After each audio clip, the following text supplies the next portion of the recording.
Hi, how are you today? Welcome to my channel. I hope that you are having a beautiful day, and I'm sending you lots of love and a big hug wherever you are. So I am going to talk today a little bit more about the concepts from the last short video that I did about the coronavirus molecule and the image that is presented through the actual look of the molecule itself, and how it can be a mapping sort of tool guide to help teach us about cord cutting and energetic work, cord cutting, along with multidimensionality, which is a vast concept. So I'm going to go back to this little drawing I did, where you see in the middle here the sphere with all of the triangles shooting off of it.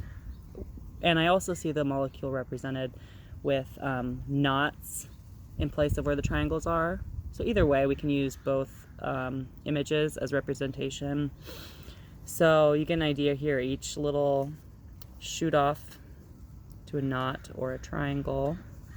In the last video, I explained the triangles representing narratives. So I would like to look at my notes here for a minute, and I've broken this down into maybe 4 general steps, kind of overview to make it a little bit more palatable, because as I said, the subject is vast. So when you start the process of working through what is happening within your field from an energetic perspective, the first step I would say is to learn to view any storyline or any event, circumstance within your field from many possible perspectives.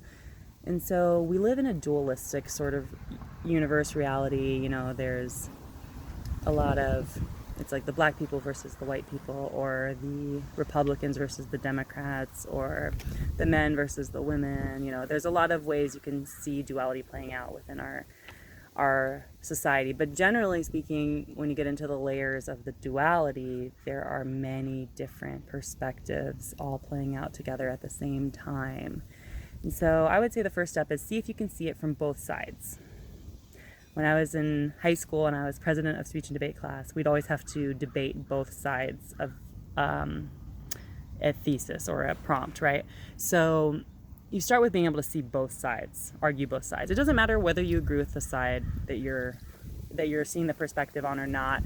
In fact, it's best not to attach too much to the perspective, but of course that probably comes later when you start doing the actual work of the cord cutting.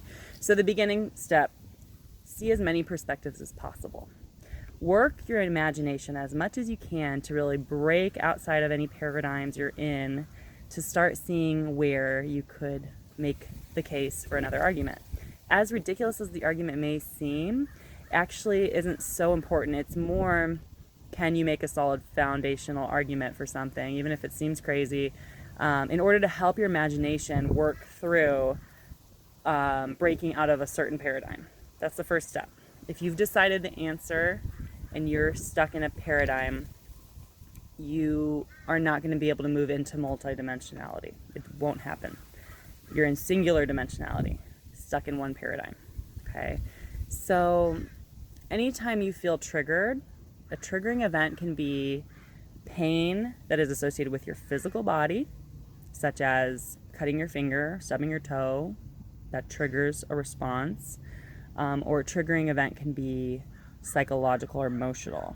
So maybe a breakup, or people say birth is a triggering trauma event, even just going through the birth canal. There's tons of examples of triggers. There's most people are usually carrying around dozens or hundreds of triggers at any moment that could be going off for them. So for example, I often get triggered by certain people in my life who like to hold really specific perspectives, and they don't really want to see or entertain or tolerate other perspectives. That triggers me. So I work with these triggers all the time, and anytime you find yourself being triggered in a certain way, that is an opportunity to start applying these steps.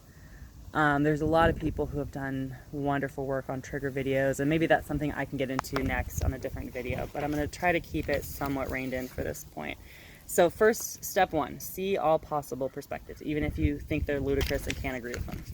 Step two, acknowledge and forgive the circumstances or the situations or the whatever is happening. So generally speaking, forgiveness is something you eventually have to apply within yourself.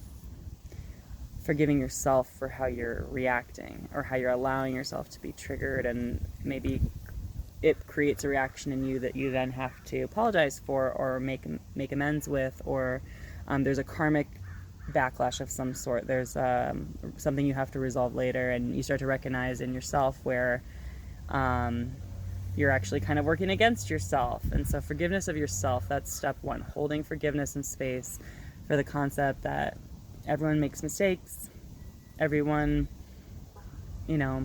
does things that they can later reflect on from another viewpoint and understand that they weren't maybe living in the integrity or in the right as much as they were thinking at the time, based on, how the circumstances unfolded later and how maybe more evidence is brought to light or something. So forgiveness is key to cord cutting.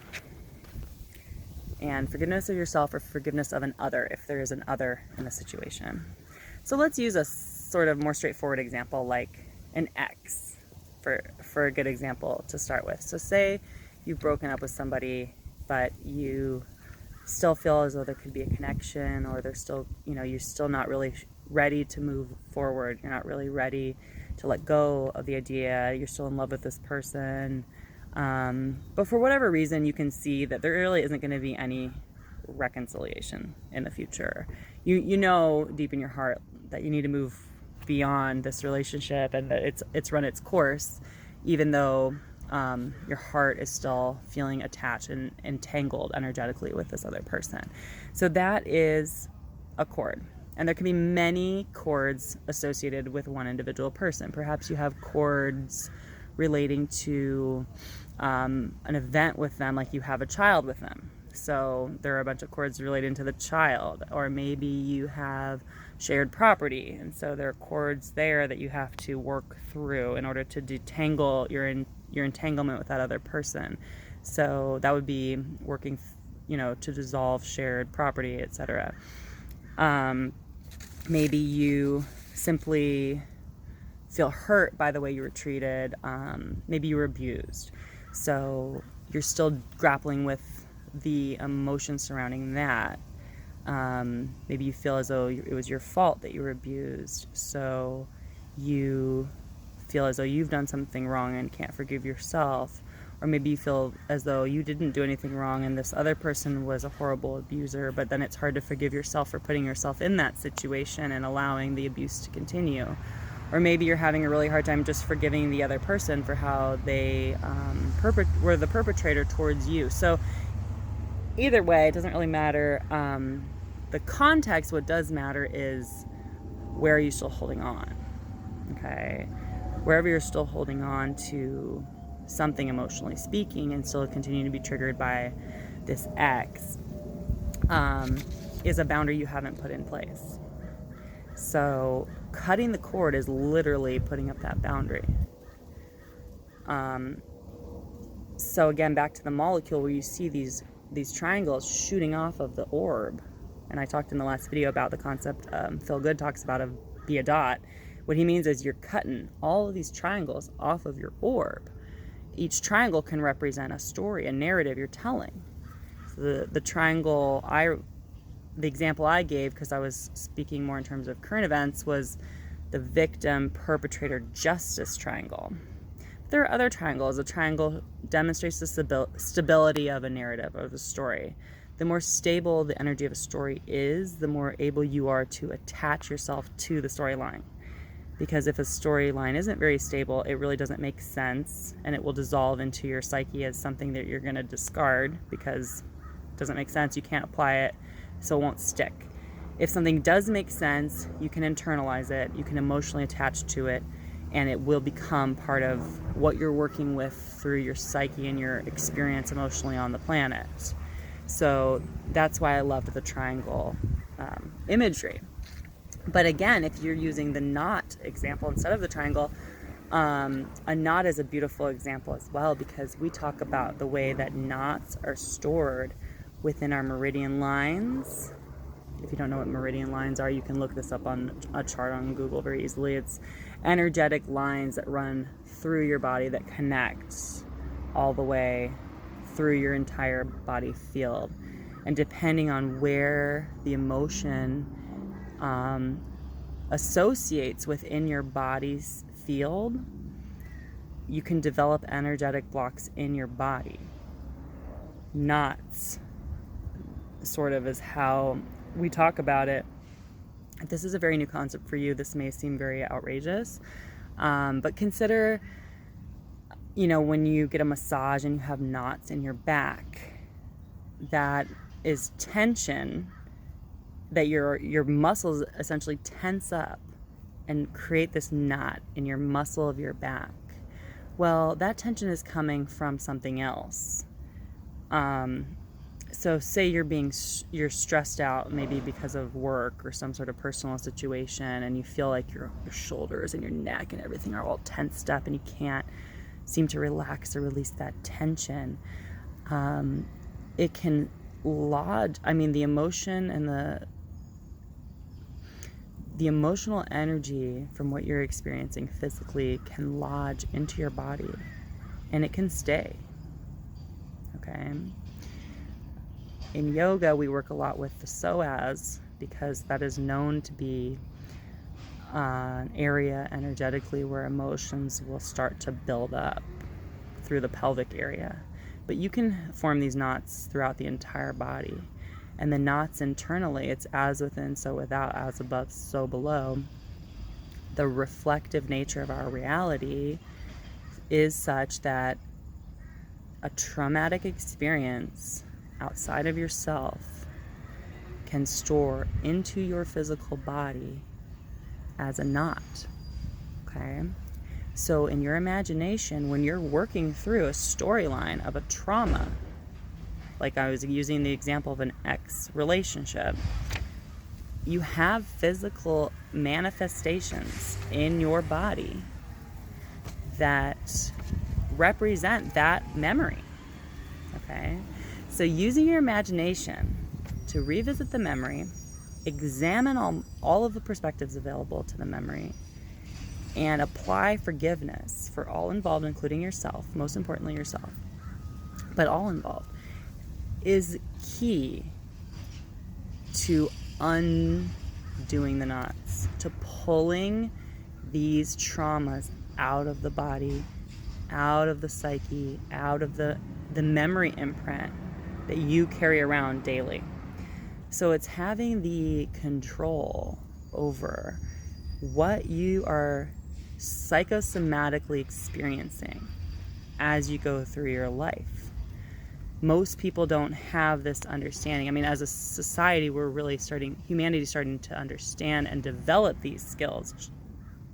Currently, 2020, we're working to explore and getting to a place where we can really start to understand these concepts in a more intensive, deeper way.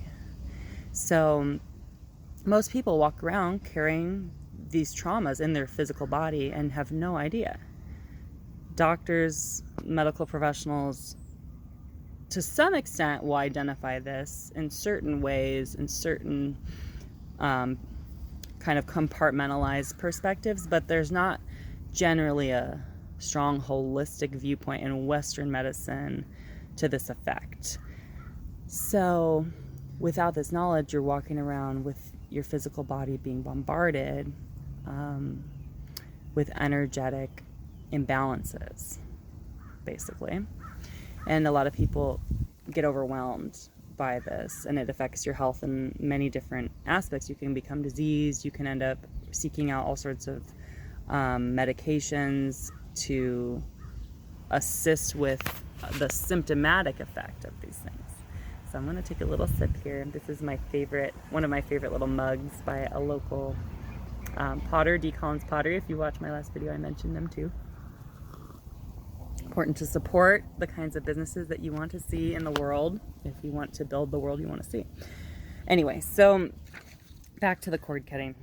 Step 3, we're going to go into next, which, and please understand that this work is not always immediate, and it takes practice, and it can be a lifelong, I mean, it is a lifelong path for those of us doing this work. So don't be hard on yourself. Don't expect it to happen overnight. If you get discouraged, it's normal, and we all go through this. We're doing this work. It keeps building, it keeps growing. Take breaks and come back to it as needed. So number 3, the next step is gratitude. Okay, and this is a concept that gets thrown around plenty and made fun of and all sorts of things, but being grateful for the karmic lessons and the cycle of growth that you experience through your traumas. So it's not necessarily being happy that someone is a perpetrator against you, or being grateful that somebody, stole something from you. That doesn't really compute. But it's more applying that forgiveness I'm talking about, and being grateful that you were given the learning experience, that you will now have a tool in your toolbox to take with you for next time, rather than being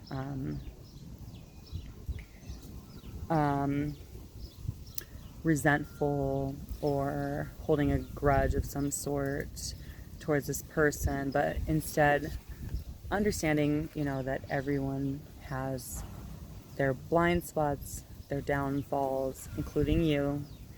No one's perfect. And that once the energy, the frequency of gratitude gets applied to a situation, that amplifies your ability to forgive, and it grounds you back in your own power and your own control of your experience in your life. So things like, rather than thinking of yourself as a victim, thinking of yourself as a survivor. And gratitude redirects your mind into a positive focus. It allows you to work through a situation and move on to the next situation without having unfinished baggage, unresolved pieces of the puzzle. So daily gratitude application can be very minute. It can be very seemingly inconsequential, but it adds up. So Phil actually taught me this one that I've been applying regularly, because water helps to carry frequencies quickly and helps to allow movement within the energetic field. So he talks about when you're in baths or showers, you can amplify these tools. So he'll say, when you wash your feet, thank your feet for carrying you around all day. Say, thank you so much, feet. I'm so lucky that you're so strong and that I got to walk around the whole day because, you took the beating for me. So thank you, feet. So talking to yourself with a gratitude filter, if you will, and speaking to your family with a gratitude filter, speaking to everyone with a gratitude filter, starts to allow you to energetically shift where you're standing, where your vibrational field is situated. You move into a higher vibration when you apply gratitude to a situation. So the number 4 on my list here. Yes, honey. Talk to Dad, okay? I'll be in soon. Trying to sneak away and make a video while my kids are watching a cartoon. So number 4 is outcome-focused action. So you take yourself out of that imaginative space that you were in, okay? You were thinking all these things, you were conceptualizing all of these different perspectives. That is an exercise in multidimensionality, taking your mind into all of these different dimensions, all of these different perspectives and paradigms and ways of thinking, trying to help get your mindset into somebody else's brain, how they might see the world based on their own life experiences. And that's not a grounding or sustainable place to actually move forward. okay? It's not actionable when you're floating around with all these different concepts in your mind at the same time. So the multidimensionality part of it, the step one of seeing all the possible perspectives, that allows you to work into the forgiveness step and the gratitude step, because you can start letting go of your hold on the way you saw the situation, okay? But the next step is outcome focused action.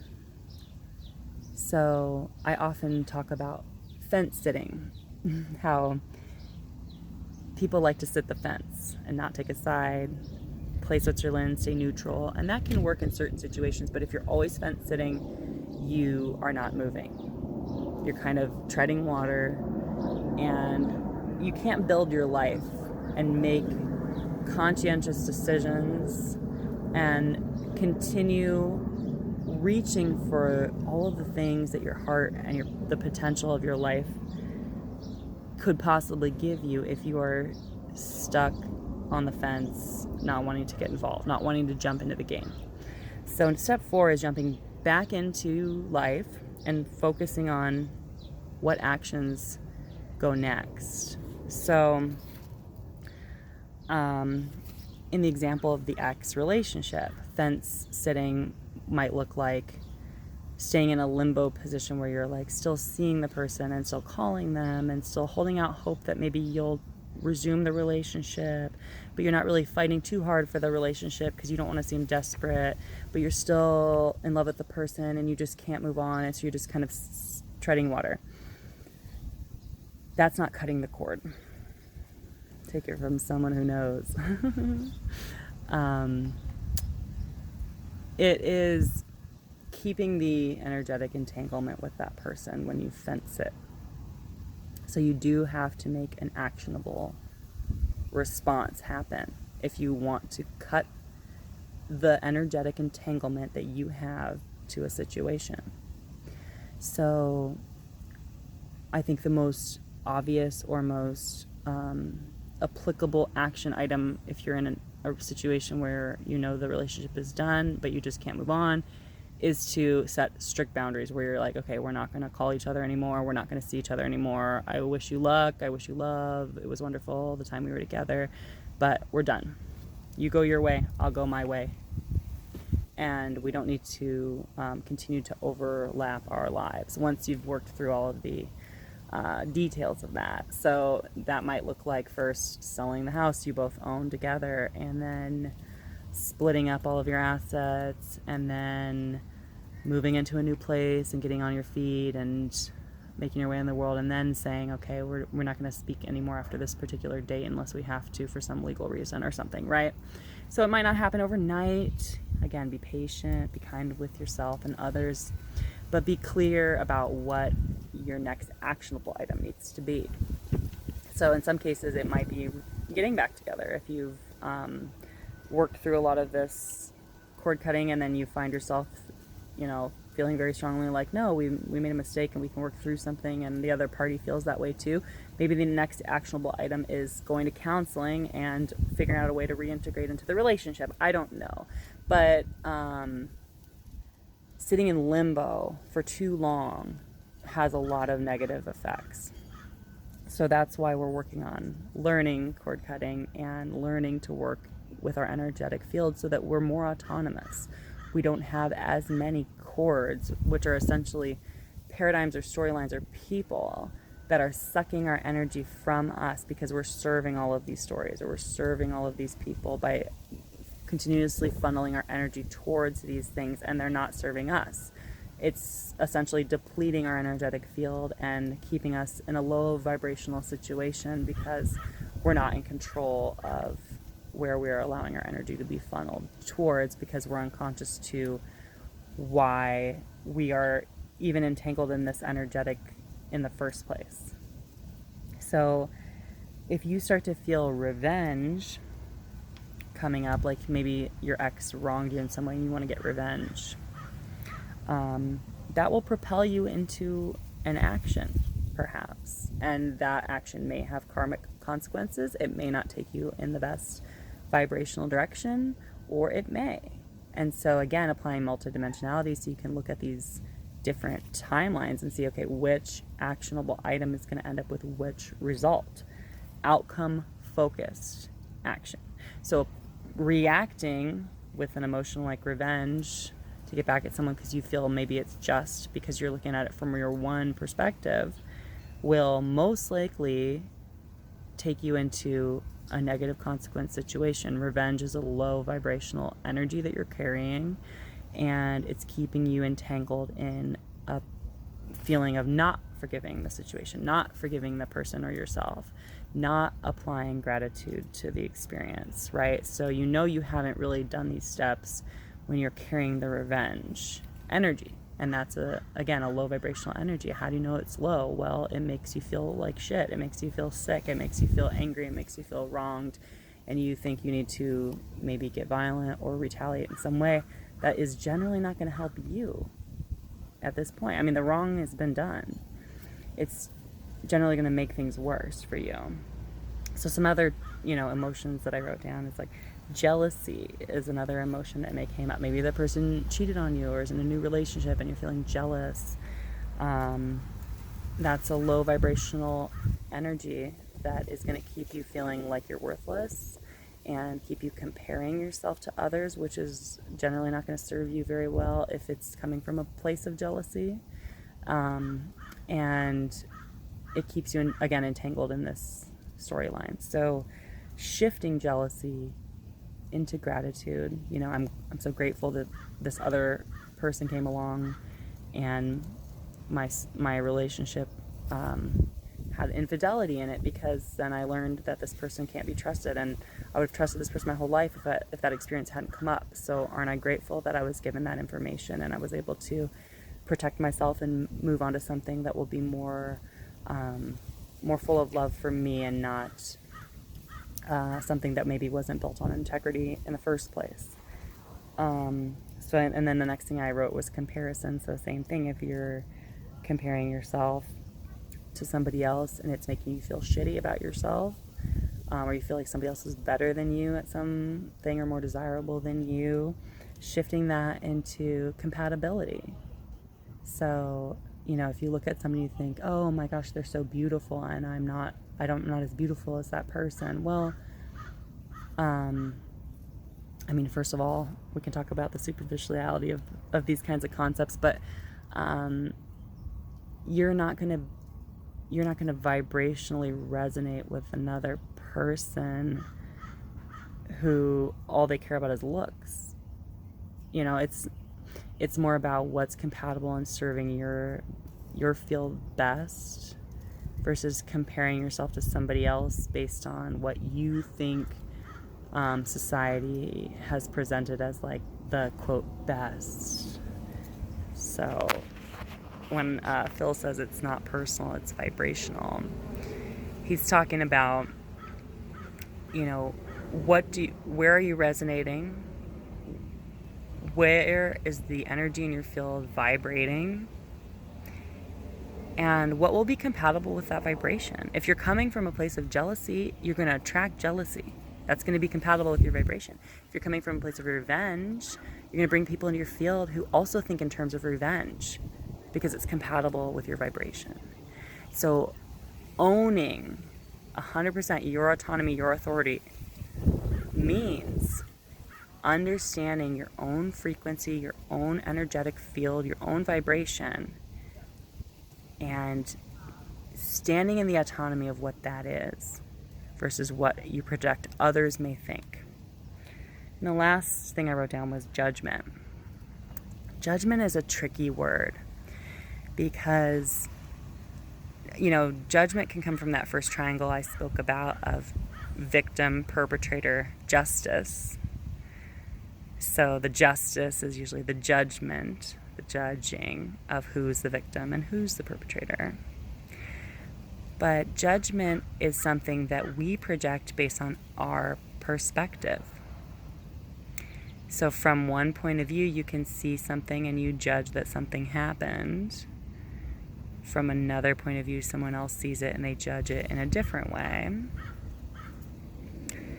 oftentimes when you make a judgment, I mean, anytime people make a judgment, they're using their own life experiences, their own understanding of the world to formulate that judgment. That in itself is a projection. I mean, everything's a projection. So judgment, you're projecting your perspective, your opinion, your point of view onto something else. Doesn't mean that anyone else in the world needs to hold that perspective. So judgment becomes like a right or wrong game. Most of the time, someone is wrong in your opinion for whatever reason, whatever they're choosing to do. Or someone is right in your opinion for whatever they're choosing to do. You're judging them. So being able to shift from judgment into discernment. I've recently become aware that this concept is spoken about a lot in religions. I am not religious. I have not been raised with religion, and I don't understand it that well. I'm trying to learn now because it's such a prevalent part of our society, and I want to be educated on how people think and what perspectives people hold. But just because concepts are used within religion doesn't mean that the person holding that concept has to be religious or is coming from that perspective at all. Okay, because I work with all sorts of things like Christ consciousness and ascension, awakening, and these terms get muddled with religion. I choose not to participate in any of the mainstream religions because from my perspective, I see ways that they are hijacking people emotionally through shame and guilt cycles and traumas, and the way that the organized religions are again, placing judgment. I mean, it's a lot about judgment and how God's going to judge you and all these kinds of things. And so it doesn't resonate well with me because I wasn't brought up with it. But it is fascinating from a perspective of studying others and how they think. And some of it does resonate with me. So that's where discernment comes in. Not about some pastor telling you God's going to judge you because you chose to do this in your life. But instead, discerning how you yourself feel when you make certain choices. So in a way, you think it's, if you want to use God as the metaphor here, I think of it like God is coming through you to allow for that discernment. And again, it's simply vibrational. Okay, Phil says it's not personal, it's vibrational. And that is so incredibly true. So how does it resonate? Can you align with something? Does it make you feel uplifted and joyful and content? And does it give you goosebumps? Are you feeling like it just gels, it just vibes? Or does it feel off-putting to you? Does it feel kind of gross? You just want to recoil, you just want to reject it. So that is your emotional body, your energetic field, giving you immediate cues, immediate feedback on your own discernment. You have it right there in you. We all have it right there in us. But most of the time, we're running paradigms in our conscious mind. Our conscious awareness is running paradigms, is running storylines. And those paradigms and storylines tend to carry emotions along with them. And those emotions have frequencies. And it starts to muddle up your energetic field. It starts to affect the frequencies coming through. So it becomes difficult to really connect with your own discernment. And over time, people lose that skill. It's a skill that has to be practiced, and it's a muscle that has to be flexed. So this is where meditation comes in. And meditation, I personally practice Hatha Yoga, which is a physical meditation, and I also practice sitting meditations and Savasana meditations and water meditations and sage clearing meditations, mantra meditations. I mean, it goes on and on, but what you do when you meditate is basically you are working to clear out a lot of the vibrations that have gotten in by you entertaining these narratives or these situations, or just in your daily life what you come across, these emotions that come into your field and they stick. because that's life. So most of us don't understand how to clear out what has stuck in order to kind of reset and be a clear vessel so that our discernment is something we can really trust. People talk about opening your heart center, coming from a place of love, opening the heart chakra. People also talk about going with your gut, which is your solar plexus, and your emotional bodies that work through the gut. Excuse me, I'm getting a call. Those areas of the body is where discernment comes from, not from the mind, generally speaking. Now, your mind is there to help you work through the daily minutia and come to conclusions based on reasoning, which is useful in small cases, small events, day-to-day situations. But where the overwhelm comes in and the mind doesn't really have the processing ability to handle these very complicated layers, the multidimensional layers that we've been talking about. So the emotional body can operate in such a way where the discernment comes to you immediately through vibrational communication.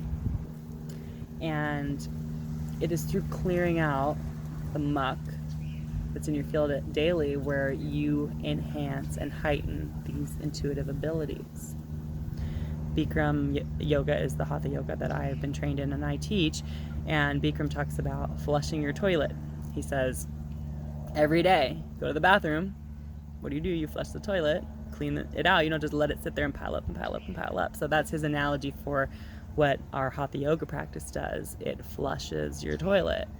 He's talking about it literally from the physical of like flushing your veins and arteries, flushing your lymph, but importantly, something that we don't get into too much in our classes is flushing your vibrational field. Okay. So this is a lot for today. I don't know if some of these concepts are new to you or how much sense this is all making to everyone. So I love it if you comment below and give me some feedback. That's really helpful for me. And if you're enjoying these videos and you want to learn more, I hope to continue to build my teachings as quickly as I can. So you can subscribe to the channel and click the bell to be notified for new videos that come up. So thank you so much for watching. I hope you have a wonderful day. Much love.